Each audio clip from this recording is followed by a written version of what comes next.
G'day guys, and welcome to episode 100 of the Inforunners. It's been a long time coming. Today I'm joined by Mr. Algared and Mr. Hey Osirius. guys. And Hey so guys. we went back to Citizencon, and I guess there's a few people been saying this year there has not been a real big wow factor moment. So we thought we'd go through and pick out some of the real important pieces of Citizencon, the real takeaways, as it were, from Citizencon, and things to take going forward. So our first thing, we're breaking this into little meals today to fit the takeaway theme. So our first meal today is the entree. And Algred, what is our entree? Our entree today is by design, brought to you by Tony Zurich's the Master Chef. And the Master Chef talked to us about, I suppose for me, the key takeaway was the way NPCs would work. And so he basically said, we've got three types. We've got virtual NPCs, and that's where every NPC gets put into the system. We will never see them. They're just there doing their thing. They've got very basic characteristics. But that is really important because it doesn't take up as much memory, so it saves a lot of power. But then when we go to a location, that will tell us how many and what types of NPCs we'll see in an area. It is kind of interesting because it's a simulation within a simulation, as if it were. Yeah. And so that's that. But that also not only impacts upon the number of NPCs that we see, but also on the jobs and the roles in the economy as well. And so they'll be doing their jobs and doing the missions and doing the transport jobs. And Tony used the example that if of supply and demand, and he said, well, if everyone in the universe decided to be a pirate, all the players decided to be pirates and attack all the merchants, then those merchant runs to those where the pirates have been hitting them, the cost to do that run is going to go up because the merchants are going to demand more money. The cost of hiring escorts is going to go up. And so that may entice players to actually stop piracy to actually take on these missions. And so it'll have a real run-on effect in terms of the economy as well. And so that was also a huge aspect of how this plays out. And so it'll make the whole universe feel alive. Yeah. And so while it doesn't seem like by itself it seems small, but it's actually really, really huge. And so that was my snack. And yeah, it'll make the universe feel alive and real. I think his whole panel, though there wasn't anything really new in it, I think he went into a lot more detail on stuff that we already knew. So it was really interesting to see that whole panel as a whole. Just he detailed out a lot more stuff that we'd previously heard, and it's probably a real concise way to have it because now you can just go, here's this video, go watch that, which is I think is kind of helpful. Yeah, and that's I think why I think this is the snack. There was no real new information, as you said. It was stuff we'd heard from Tony in the past in parts, but this was where we got it all together, and you started to get this better idea of how it's going to work and how it'll influence the economy and how it'll influence what we see and do, and that makes it a nice morsel to start off our gastronomic feast. Okay, well now we've got a little bit in our tummy. What about the main meal or our meal box, Mr. Osirius? Well, Tony Zurvik is always very interesting, but to me, what really satisfied my appetite was the Principles of Flight panel with John Crew and David Colson. And what I found most interesting about this is that it indicated that they were really taking flight in a good direction that is going to fix a lot of the problems that have been hindering flight in Star Citizen for a long time. Right now, you have a flight model that's kind of based on almost like an FPS game, and we're going to see a lot more of a sim style flight in Star Citizen as soon as 3.4. I think fundamentally I've always kind of had a problem with flight simulators as a whole, and I think one of the things they're trying to fix, and they've tried, and Algared would probably agree with me. Remember when they really slowed down the ships to try and really bring them closer to you and stuff? The fundamental problem with any type of flight simulator is there's a plane really far away, and you're trying to shoot at it from really far away, and they want you to be able to target specific areas. That just doesn't work on a fundamental level. You need to have it in such a way that it's just in front of you like this, and you can pick out the targets you're going to shoot. But fundamentally, that's not realistic, and that's not the way it works. Mm. So they need to come up with a system that does both, and I hope it's moving towards that. I've always wondered if you could just say, I want to target this area, and every time you hit the ship, it just hits that area. Like, can you do that? Can you target a missile to take out a particular engine? Can you just lock? So when you lock on with your guns, you lock onto a particular area, and if you just happen to hit the ship, it counts as a hit on that area. Like, are you able to do that, or is that too strong? So if you came up against a capital ship and you locked onto something that would totally take it down, would that be too strong? That's just something I've always wondered about the flight simulators as a general. I think it's a general problem, but that's beside what you're talking about. So I probably I'll leave it to you. Well, I mean, I could talk about this for hours, but the couple of the key points that I wanted to discuss from the panel are, to your point, there is now Item System 2.0. And so one of the things they showed off is if you target your fire on an engine, for example, then you're going to cripple the other ship's ability to fly away. So there is that targeted damage. And now their focus is going from time to kill to time to disable.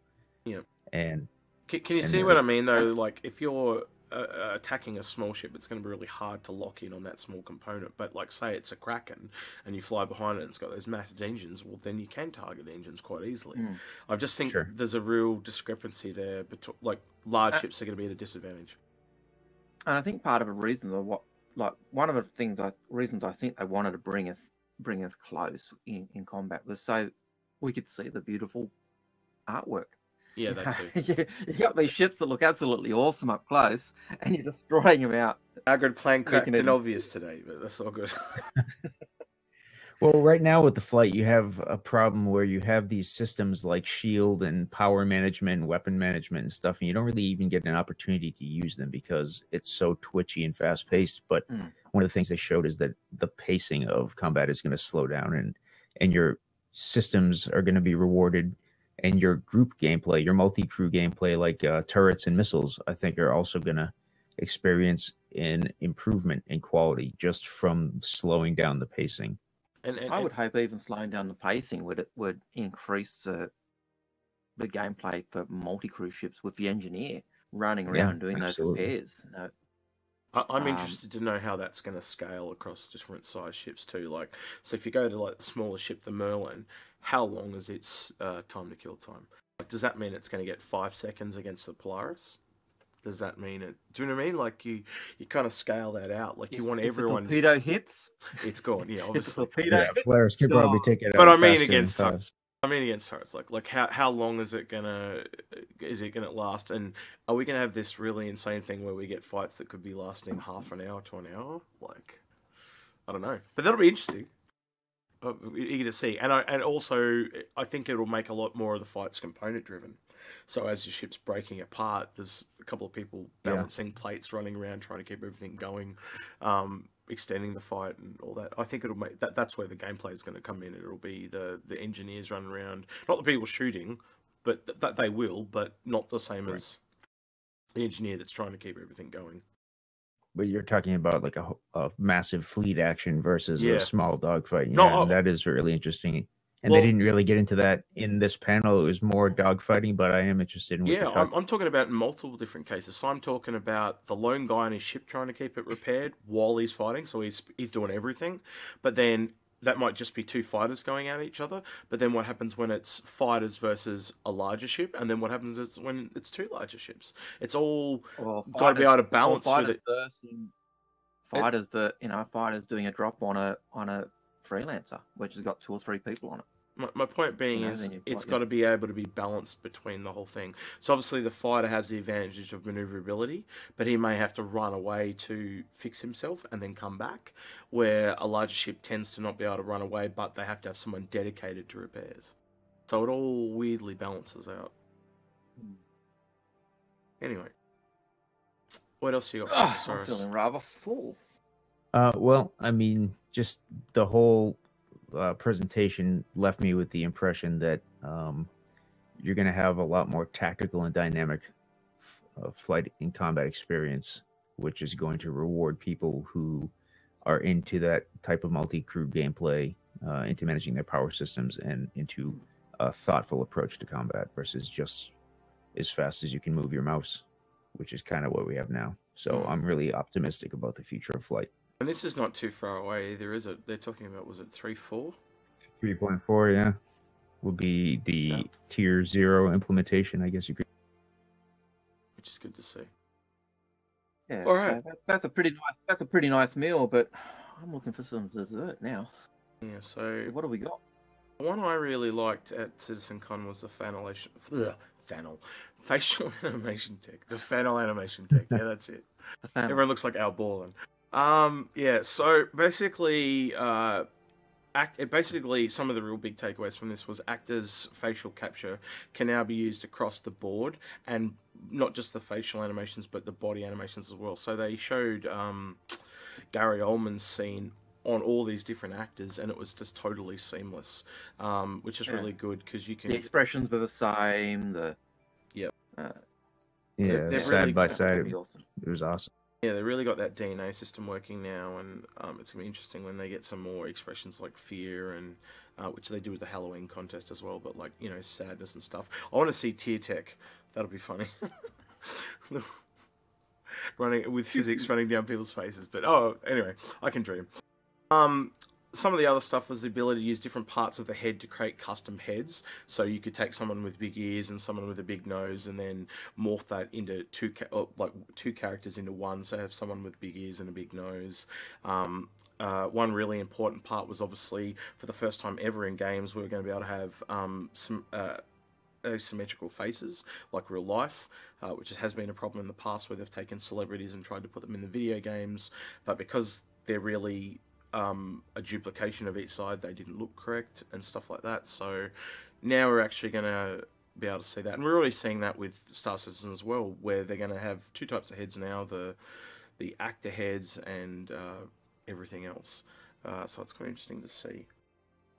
Yeah, which will be different from the original 3 or 4 tiers that we were going to get. So yeah, it's just heads are because of the actors. Basically brought the quality up across the board. So it's basically what you're going to look at is going to have real life heads and then DNA cross-pollination heads. They're going to be the two types of things. Not to say you couldn't. I don't reckon they'll let people do it, but it would be kind of interesting if you could have Mark Hamill cross with, say, Gary Oldman or something like that, or Mark Hamill cross with Gillian Anderson, and you could, make someone like their bastardized child or something. It would be kind of interesting. Which I was talking about this earlier to the guys. Like, imagine if you actually picked a character and you found an NPC or another person in game and married them, and that then between them use the DNA system to make your child for when you respawn. So you could actually have this heritage line that actually becomes a part of the game, which would be really interesting. And partnered with what Dan Tracy said on Reverse the Verse last week, he was actually talking about having different DNA pools. So people from Hurston would be different from people from Terra, and he was talking about they might have a really different forehead ridge or something like that. So you could actually get these. Well, we all know Terrans have this really big forehead because you could get a genetic digital lineage going, which would be really interesting. And you could actually add to the game's story and lore, which is kind of interesting. They're also looking at the possibility of adding this technology to the custom bodies, which they showed off a little bit at the end of the talk, and this would be for both men and women, which I found was really interesting. Which basically means I just love the whole concept of it.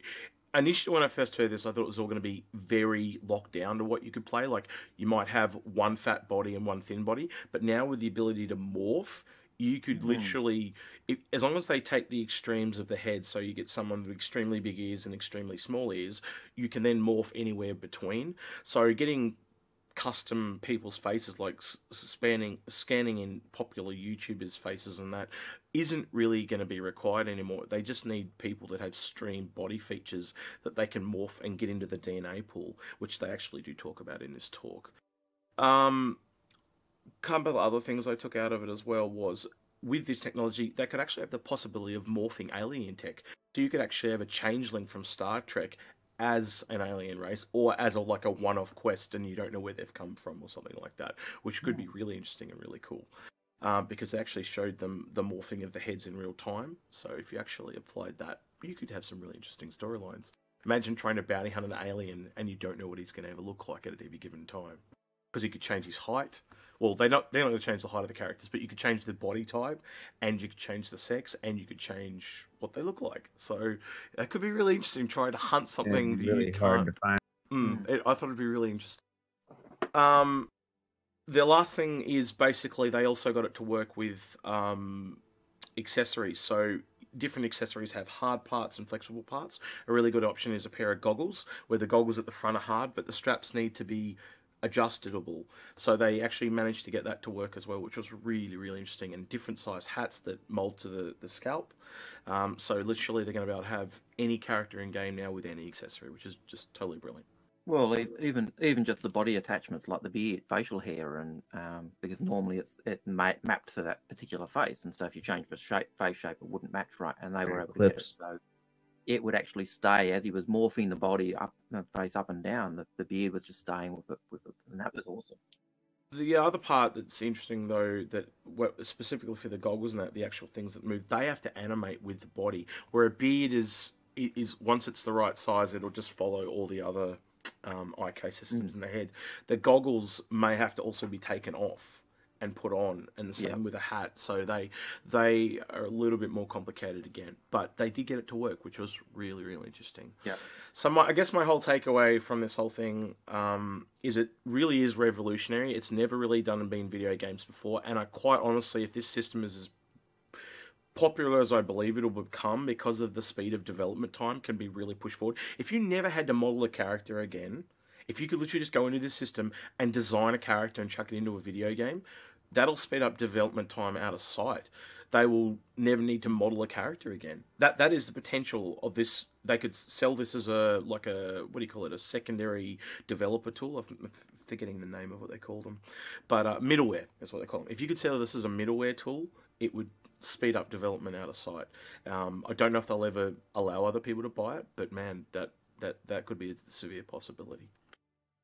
But also in that video, they talked about the fact that it didn't chew up as much memory. Yeah, they did that as well. You reckon it'll ever come bundled with Lumberyard, or? I'm really possibly thinking the more technology we see in this engine, I honestly think Amazon may buy it off them and then on-sell it with Lumberyard. It makes so much sense to me. I can't see why they wouldn't do it. They might even have a deal with them where they give them free servers in return. They get to have everything they develop. I don't know. But I honestly reckon they will possibly... The deal with Crytek looks very different to the deal that's possibly with Amazon. That might be why they jumped ship, because now they don't have to give... Because they were going to give all this tech to Crytek, and now they're not, and I think that's why they're suing them, quite honestly. I think when you get past it, that's why they're trying to go straight into Discovery, because then if anything they find in Discovery, they can just steal. In my personal opinion, they can just steal it. But I just don't see it happening. But we'll see what happens with Amazon. I think Amazon might be a bit more flexible because they need people building games on the engine to promote it. I just can't see at this point why you would go for Crytek over Amazon when Amazon just has so much more stuff built into it now. But yeah, it's a possibility, and I hope they make some money off it because they deserve to. They've made some really revolutionary tech that no one else has even thought of. And I've often thought, and I've said this to Algared in the past, I could totally see them doing a Star Trek and a Star Wars game down the line. Why not? You know, it's there. They've got the planetary tech. They just pop out a whole bunch of planets. The only hard part would be putting ships into the game. And we all know the ships are a very small subset of the engine. Once the engine's in place, if you had multiple teams, like we saw them make the Valkyrie in, 2.5 months. If you had multiple teams working on ships, there's no reason you couldn't pop out 100 ships in a year. And with a couple of years, you could have all the ships for Star Wars and all the ships for Star Trek and have different games you could be playing that are based in different universes and stuff. So Babylon 5. Yeah, Babylon 5. There's a whole... They could even make some kind of really weird bastardized universe where one system is Star Trek and another system is Star Wars, and you could actually have battles between them. You know, like it could just be called the you know, the fantasy universe. I don't know what you would call it, but Just triggered a lot of people. yeah, I probably did. But can you imagine, you know, a Super Star Destroyer taking on like you know, 1701? Oh, sorry. If we've introduced so many, we've got to introduce Battlestar Galactica, Yeah. and of course, Everyone trying to take on the Borg. You know, like, so, you know, you have some really cool stuff. The point is, no matter what you do, I think the engine that they end up with, even if you only turn it into a Battlefield game and they were having battles on planets, I can just totally see this engine being used for multiple different things. It's a very large engine. For them to turn around and not sell it, I'd be really, really surprised. And think about all the tools they've made. Like, I know it speeds up development time, but having all these tools makes me sound like they want to make a lot of expansions for Star Citizen at the very least. So, and I think as time goes on, it just makes so much sense to me to sell it. We've really gone off topic here, but but you see, not really, because that facial animation tech was really a tool that the developers have got to create the characters so they can fill the universe and bring this game to us. There you go. I've segued back for you. All right, unless you guys have got anything to add. Anything to add? All right, well, do you want to sign us out, Algared? Hope you enjoyed our gastronomic feast of takeaways from Citizencon. I've been Algared. Above me is Execute, and off to my left. Cyrus Frost. And we've been Inforunners. I was going to say, if you like this video, like this video. If you didn't like this video, don't like this video, please consider subscribing if you like our content. And we've also got Discord where you can jump on and ask us any questions. And we even had a couple that we had to answer before the show, didn't we, Algared? We did. So I guess we'll see you guys next time. See you We're later. Inforunners, and we're out of here. Take care. Bye-bye.